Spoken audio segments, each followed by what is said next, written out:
नमस्कार दोस्तों, मेरा YouTube चैनल में स्वागत है। तो दोस्तों, आज इस वीडियो में सीखने समझने वाले हैं कि किस तरीके से हिंदी ट्रांसलेट कर पाए।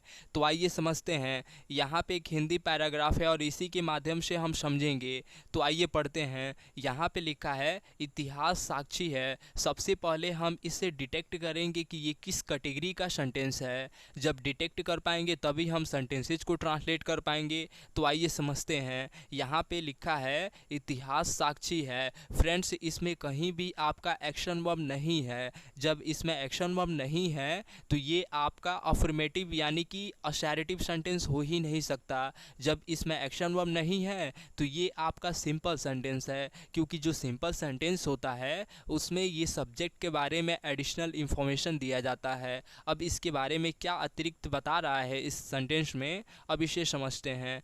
तो आइए इसे ट्रांसलेट करते हैं। तो इतिहास, हिस्ट्री,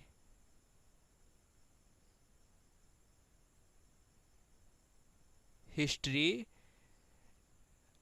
सिंपल सेंटेंस के लिए हम प्रेजेंट के लिए इज एम आर और पास्ट के लिए वाज वर का यूज करते हैं। तो ये है तो हम इसके लिए इज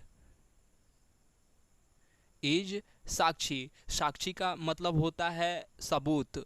तो विटनेस, विटनेस।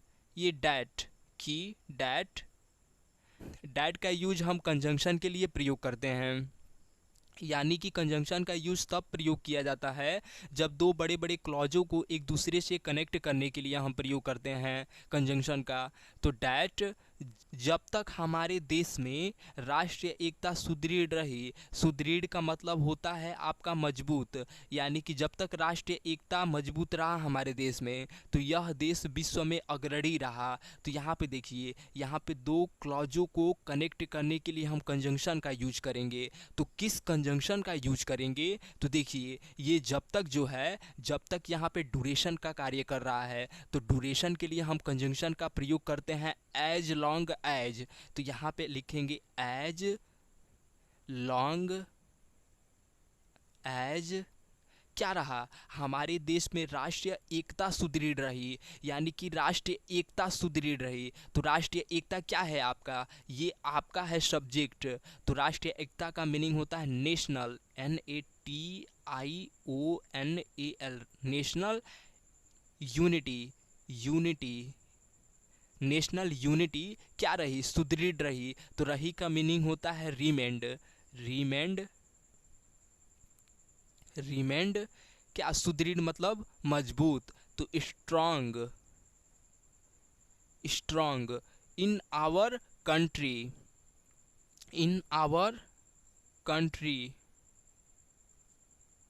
देखिए, यहाँ पे ये जो है आवर, ये आवर वीक आर्टिकल है। कभी भी जब वीक आर्टिकल का हम प्रयोग करते हैं तो उसके पहले द या इसके बाद हम द का प्रयोग नहीं करते हैं। तो यहाँ पे इन आवर द कंट्री नहीं लिखेंगे। आप ग्रामर पॉइंट ऑफ व्यू से आप रॉन्ग हो जाएंगे। तो यहाँ पे द का प्रयोग नहीं करेंगे। तो देखिए, हिस्ट्री, इतिहास क्या है? साक्षी है कि जब तक राष्ट्रीय यूनिटी रही मजबूत हमारे देश में तो क्या रहा? यह देश विश्व में अग्रणी रहा। तो दिस कंट्री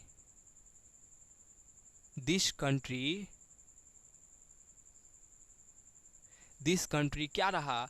अग्रणी रहा। तो रिमेंड अग्रणी का मीनिंग होता है लीडिंग, लीडिंग। कहाँ रहा? तो विश्व में। तो इन द वर्ल्ड। यहाँ पे वर्ल्ड से पहले द का प्रयोग क्यों किए हैं? देखिए, जब आपके सामने कोई भी यूनिक चीज़ आए, पूरी यूनिवर्स में जब यूनिक चीज़ जब आए तो उसके पहले हम द प्रीफर करते हैं। यानी कि जैसे कि सन, सन क्या है? यूनिक है। तो सन के पहले हम द सन का प्रयोग करते हैं। जैसे मून, मून क्या है? मून भी यूनिक है तो उसके लिए भी द मून। जैसे कि किसी देश में गवर्नमेंट, गवर्नमेंट क्या है? यूनिक गवर्नमेंट, एक ही गवर्नमेंट रहता है, कई गवर्नमेंट तो रहता नहीं है। तो हम द गवर्नमेंट लिखते हैं ना। अब आगे बढ़ते हैं। अब क्या बोल रहा है? और का मीनिंग होता है एंड, एंड। और जीवन के हर क्षेत्र के सम्मुख एक आदर्श उपस्थित किया। किसने उपस्थित किया? तो यह देश ने उपस्थित किया। तो यहाँ पे दिस कंट्री नहीं लिखेंगे, क्योंकि यहाँ पे अंडरस्टूड है कि दिस कंट्री की ही बात हो रही है इस क्लॉज में। तो हम यहाँ पे दिस कंट्री को क्या करेंगे? ड्रॉप्ड करेंगे। और यह देश ने क्या किया? तो उपस्थित किया। तो उपस्थित का मीनिंग होता है प्रेजेंटेड। प्रेजेंटेड क्या उपस्थित किया? तो एक आदर्श, एन आइडियल।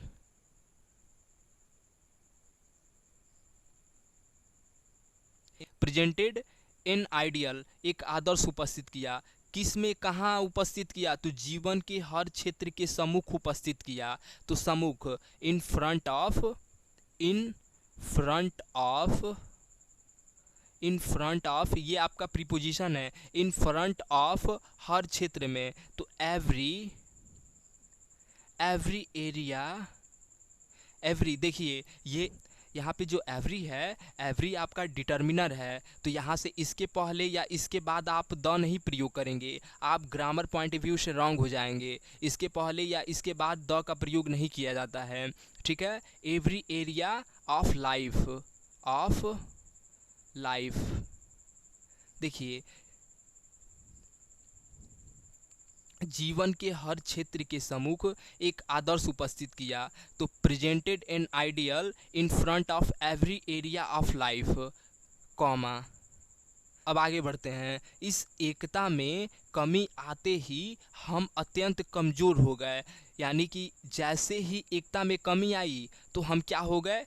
कमज़ोर हो गए। यानी कि एक घटना होते ही दूसरा घटित हो रहा है, तो उसके लिए हम प्रीफर करते हैं एज सुन एज, जैसे ही। As soon, as soon as.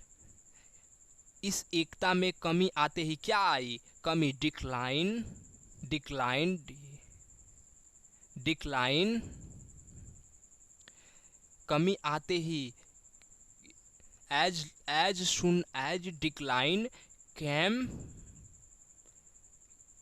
Cam into, came into this unity, this unity, this unity. इस एकता में कमी आते ही as soon as decline came into this unity, हम क्या हो गए? हम अत्यंत कमजोर हो गए। तो वी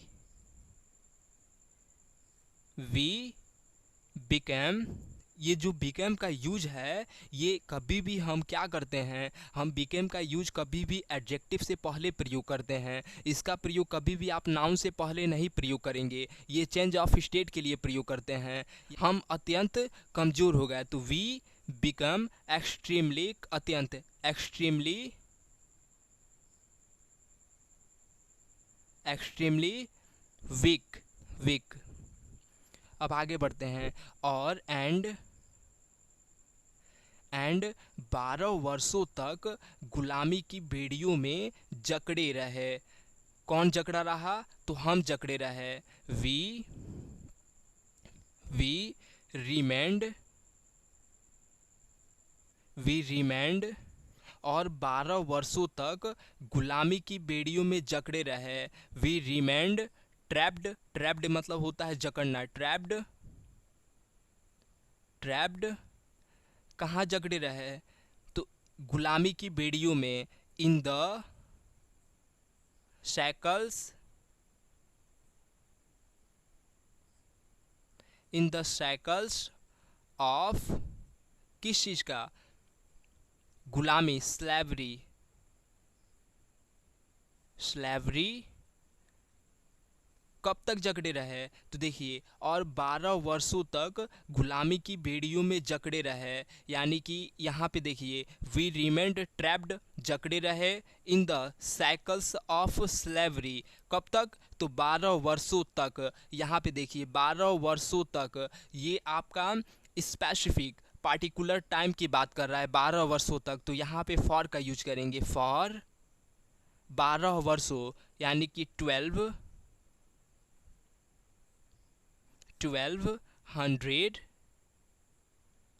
यहाँ पे आप हंड्रेड्स नहीं करेंगे, नहीं तो आप ग्रामर पॉइंट ऑफ व्यू से आप रॉन्ग हो जाएंगे। ये क्योंकि 100 ईयर्स, ईयर्स यहाँ पे लगाएंगे एस, क्योंकि 12 वर्ष है यहाँ पे ईयर्स। ईयर से पहले ये जो 100 है, ये 100 आपका एडजेक्टिव का यहाँ पे वर्क कर रहा है, तो हम एडजेक्टिव में कभी भी एस या ई एस नहीं लगाते हैं। 100 ईयर्स, देखिए यहाँ पे जो स्पेसिफिक जो टाइम है 12 वर्षों तक, अगर यहाँ पे 12 नहीं लिखा होता, बस लिख दिया होता वर्षों तक, तो हम यहाँ पे फॉर का यूज नहीं करेंगे, बल्कि इसके जगह पे हम प्रीफर करेंगे टू। ठीक है फ्रेंड्स, क्योंकि टू जो होता है वो स्पेसिफिक टाइम के लिए नहीं बल्कि अनंत टाइम के लिए यूज करते हैं, लेकिन जो फॉर होता है, फॉर हम कभी भी स्पेसिफिक टाइम के लिए हम प्रयोग करते हैं प्रीपोजिशन। अब आगे बढ़ते हैं। उसी एकता को पुनर्गठित कर हमने प्राधीनता के कलंकों को धो दिया, यानी कि ये कार्य करके ये कार्य किए, तो इसके लिए हम प्रयोग करते हैं बाई। बाई पुनर्गठित, रीऑर्गेनाइजिंग, रीऑर्गेनाइजिंग,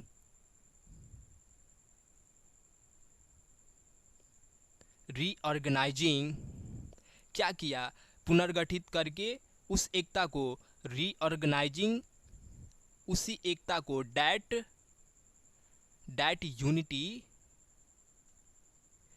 यूनिटी हमने प्राधीनता के कलंक को धो दिया। तो वी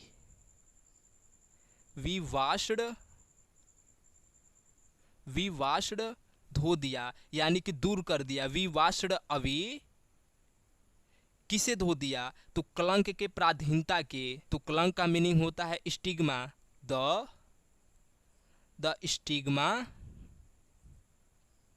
स्टिग्मा ऑफ प्राधीनता। प्राधीनता का मीनिंग होता है सब्जुगेशन, SUBJAGATION,